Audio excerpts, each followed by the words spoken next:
All right, let's talk about Basmati rice. In this world, there are two absolute giants in India, KRBL and LT Foods. They both dominate the global market, but here's the thing, they're playing completely different games to win. So today, we're going to break down their playbooks and see which strategy is really paying off. First, just to set the stage, you have to understand the sheer scale of the kingdom these two are fighting for. India isn't just a player in basmati rice, it's the player. Get this, India controls a staggering 90% of the entire global supply. So this isn't some small-time feud, it's a battle for a massive worldwide prize. And believe it or not, the opportunity right at home might be even bigger. Think about this for a second. 70%, 70, of all rice sold in India is still the loose, unbranded stuff. As more and more people make the switch to packaged rice, well, the potential for growth is just enormous. It's a huge market just waiting to be captured. So with that in mind, let's meet our main contenders. While they're both leaders, they're taking two very, very different paths to the top. So on one side, you've got LT Foods. They're playing the diversification game. They're spreading their bets, expanding beyond just basmati into things like organic foods and ready-to-cook meals. Then you have KRBL. Their strategy is all about brand power. They are putting all their chips on the incredible reputation of their flagship brand, Indiagate, to conquer new territory.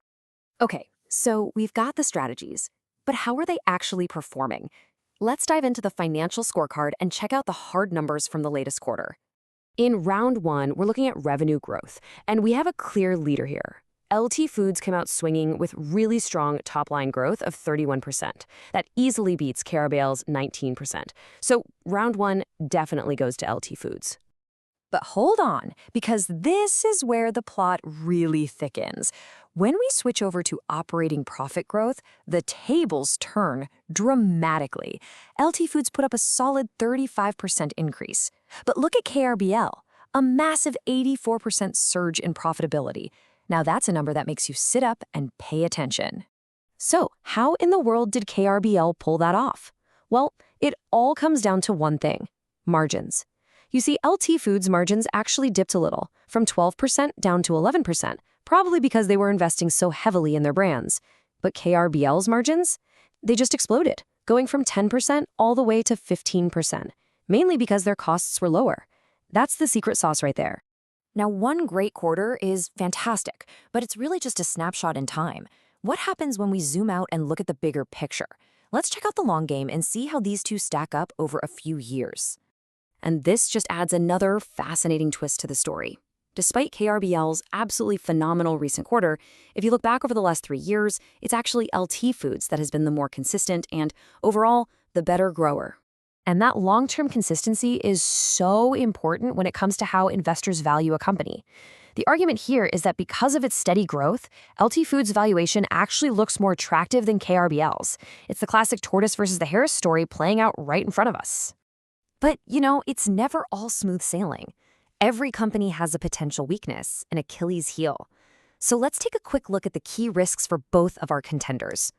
For LT Foods, a potential red flag that some investors point to is the significant amount of loans made to related parties. Now, what does that mean? It's basically large loans to people or other companies that are very closely connected. While it's not always a problem, it can sometimes raise questions about financial transparency.